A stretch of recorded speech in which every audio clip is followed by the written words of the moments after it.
قل أي شيء أكبر شهادة قل الله شهيد بيني وبينكم وأوحي إلي هذا القرآن لأنذركم به ومن بلغ أئنكم لتشهدون أن مع الله آلهة أخرى قل لا أشهد قل إنما هو إله واحد وإنني بريء مما تشركون۔ آپ فرما دیجئے کون سی چیز ہے جو گواہی کے اعتبار سے سب سے بڑی ہو؟ آپ فرما دیجئے وہ اللہ کی ذات ہے جو گواہ ہے میرے اور تمہارے درمیان۔ میری طرف تو یہ قرآن وحی کیا گیا تاکہ میں تمہیں ڈراؤں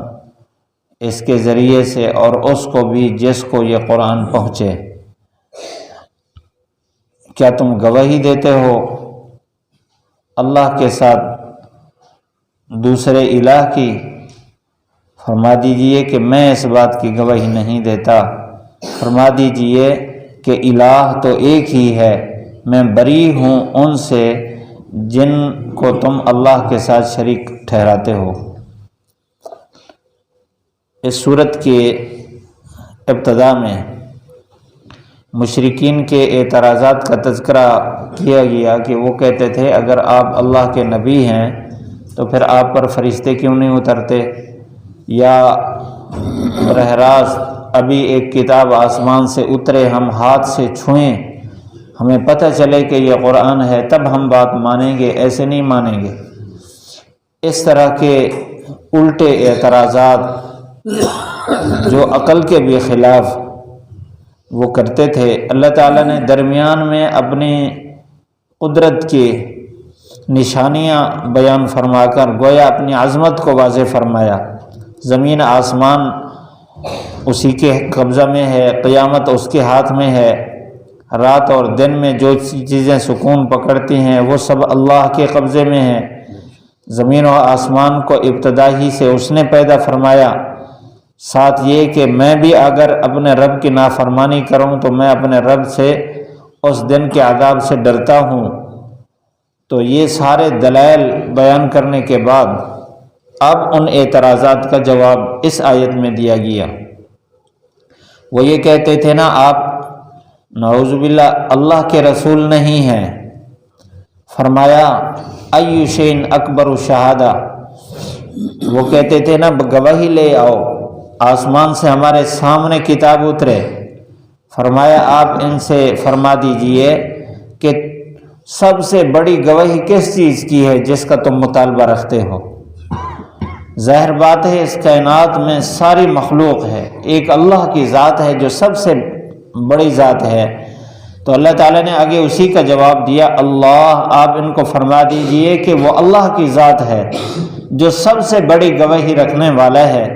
اور اللہ گواہ ہے بینی و بینکم، میرے اور تمہارے درمیان، کہ اللہ تعالیٰ نے قرآن مجید میں یہ واضح اعلان فرمایا محمد الرسول اللہ، محمد صلی اللہ علیہ وسلم اللہ کے رسول ہیں، اور یہ گواہی دی کہ ہم نے آپ کی طرف وحی کی ہے، اور اتل ما اوحی الیک من الکتاب، جو آپ کی طرف ہم نے وحی کی کتاب آپ ان کو سنائیے۔ یہ ساری باتیں اللہ تعالیٰ نے قرآن مجید میں بطور گواہی کے پورے قرآن مجید میں اس کی وضاحت فرما دی اور ان گواہیوں کو پھیلا دیا، اور ساتھ آگے فرمایا وَأُوحِيَ إِلَيَّ هَذَا الْقُرْآنِ، میری طرف تو اس قرآن کو وحی کیا گیا، میں نے اپنی طرف سے اس کو نہیں بنایا، اللہ کی طرف سے میرے پاس وحی کی گئی، اور اس کا مقصد لِأُنذِرَكُمْ بِهِ وَمَنْ بَلَغَ، کہ اسی قرآن مجید کے اندر جو وعیدات ہیں ان کے ذریعے سے میں تمہیں ڈراؤں اور اس کو بھی جس کو یہ قرآن پہنچے۔ یہاں اللہ تعالیٰ نے حضور صلی اللہ علیہ وسلم کی صفت نذیر کو بیان فرمایا۔ ایک جگہ اللہ تعالیٰ نے فرمایا رسولا مبشرین و منذرین، جتنے بھی رسول بھیجے ہر رسول قوم کو ڈر سناتا ہے اور خوشخبری بھی سناتا ہے۔ یہ جو ڈر سنانا ہے یہ کافروں کے لیے اور گناہ گاروں کے لیے، اور خوشخبری سنانا ایمان والوں کے لیے جو تقوی اختیار کرنے والے ہیں، نیک اعمال کرنے والے ہیں، ان کے لیے۔ ہر نبی کو اللہ تعالیٰ نے بشیر اور نذیر بنایا ہے۔ آپ صلی اللہ علیہ وسلم نے ہمیں ہر کام کے بارے میں یہ بتا دیا ہے کہ اس میں غلط کام کون سا ہے اور اس کا وبال کیا ہوگا، اگر اس کو صحیح کرو گے تو پھر اس پر انعامات کیا ہوں گے، سب واضح اللہ کے نبی صلی اللہ علیہ وسلم نے بتا دیا۔ اس لیے آپ سب سے بڑے مبشر ہیں اور سب سے بڑے آپ نذیر ہیں، اس لیے کہ آپ کی رسالت صرف اپنے اس وقت کے زمانے کے لوگوں کے لیے نہیں، قیامت تک آنے والوں کے لیے ہے۔ تو آپ کا ڈرانا بھی قیامت تک والے لوگوں کے لیے اور آپ کی خوشخبری بھی قیامت تک آنے والے لوگوں کے لیے۔ یہاں اس لفظ میں اللہ تعالیٰ نے گویا حضور صلی اللہ علیہ وسلم کی نبوت کی عالمیت کو اور ختم نبوت کو بھی ساتھ بیان فرما دیا کہ میرا جو ڈرانا ہے یہ تم مخاطبین موجود لوگوں کے لیے بھی ہے، ومن بلغ، اور قیامت تک جتنے لوگوں کے پاس یہ قرآن مجید کی آواز پہنچے گی میں ان سب کو ڈراتا ہوں۔ روایت میں ہے، ابن جریر کی روایت ہے اس حدیث اس لفظ کے تحت روح المعانی میں کہ ومن بلغ القرآن، جس کے پاس من بلغہ القرآن فقد رأى محمد صلی اللہ علیہ وسلم، کہ جس کے پاس یہ قرآن مجید کا پیغام پہنچا گویا کہ اس نے حضور صلی اللہ علیہ وسلم کو دیکھا، آپ صلی اللہ علیہ وسلم کی مجلس میں بیٹھا اور آپ سے اس کو قرآن پہنچا۔ اور حضرت عبداللہ بن عباس رضی اللہ تعالیٰ عنہ کی روایت بھی اسی طرح کی ہے، فرمایا قیامت کے دن تک جس ایمان والے کے پاس بھی قرآن کا پیغام پہنچا ہے گویا کہ اس نے حضور صلی اللہ علیہ وسلم کا مشاہدہ کیا اور آپ سے قرآن مجید سنا ہے، اور آپ صلی اللہ علیہ وسلم اس کے لیے بھی نذیر ہیں۔ اب یہ قرآن مجید اس زمانے تک کے لوگوں تک پہنچ چکا ہے اور اللہ کے فضل سے ہر انسان کے پاس پہنچا ہے، اللہ ماشاء اللہ کوئی ایسا ہو جو آبادی سے بہت دور ہو اور اس کے پاس ذرائع ابلاغ نہ ہوں اور کوئی راستہ بھی نہ ہو اس کے پاس باہر کے پیغام پہنچنے کا، اس کے پاس شاید نہ پہنچا ہو، ورنہ قرآن مجید کی آواز اس وقت ہر گلی ہر کوچے میں پہنچ رہی ہے، اور جس کے پاس اللہ تعالیٰ نے سننے کی صلاحیت جس کے پاس رکھی ہے وہ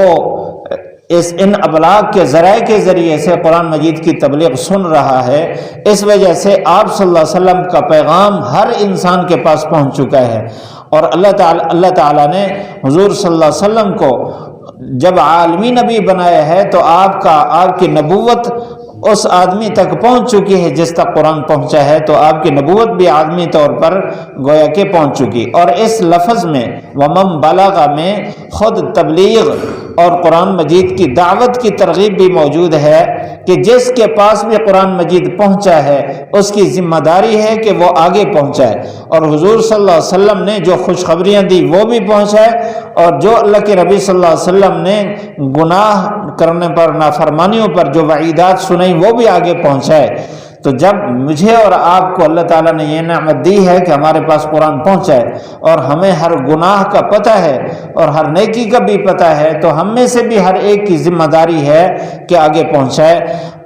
اللہ تعالیٰ نے قرآن مجید میں فرمایا بلغ ما انزل الیک من ربک، تیرے رب کی طرف سے جو تمہیں قرآن پہنچا ہے اس کو آگے پہنچا۔ فلیبلغ الشاہد الغائب، حضور صلی اللہ علیہ وسلم نے فرمایا کہ جس کے پاس پہنچا ہے وہ گویا وہ حاضر ہے، جس کے پاس نہیں پہنچا وہ غائب ہے۔ یہ احکام ان کے پاس پہنچانا ہر امتی کی ذمہ داری ہے، کسی ایک گروہ کی نہیں۔ تو اس لفظ میں یہ حکم بھی گویا دیا گیا اَإِنَّكُمْ لَتَشْهَدُونَ أَنَّ مَعَ اللَّهِ آلِهَةً أُخْرَى، کافروں کو مشرکین کو یہ خطاب ہے، فرمایا کہ اس رب کے ساتھ اب بھی تم کسی اور کو شریک ٹھہراؤ گے اور اللہ کے ساتھ کسی اور کو الہ اور معبود ٹھہراؤ گے، کتنا بری بات ہے۔ کیا تم اس بات کی گواہی دیتے ہو کہ وہ ذات جس نے زمین و آسمان کو ابتدائی سے پیدا فرمایا ہے اور ساری کائنات اس کے قبضے میں ہے، جس کی تفصیل پچھلی آیات میں گزری ہے، اب بھی تم کسی اور کے بارے میں گواہی دو گے کہ وہ بھی معبود ہو سکتا ہے؟ ہرگز نہیں۔ قل لا اشہد، آپ فرما دیجئے میں تو اس بات کی ہرگز گواہی نہیں دیتا۔ قل انما هو الہ واحد، اللہ ایک ہے، وہ ایک ہی معبود ہے، اس کے ساتھ کوئی معبود نہیں ہے۔ وَإِنَّنِي بَرِيءٌ مِّمَّا تُشْرِكُونَ، اور میں بری ہوں اس سے جن کو تم اللہ کے ساتھ شریک ٹھہراتے ہو۔ اللہ تعالیٰ اپنی ذات میں بھی واحد ہے اور اپنی صفات میں بھی واحد ہے، وہی قادر مطلق ہے، مانگنا اسی سے چاہیے۔ آپ صلی اللہ علیہ وسلم نے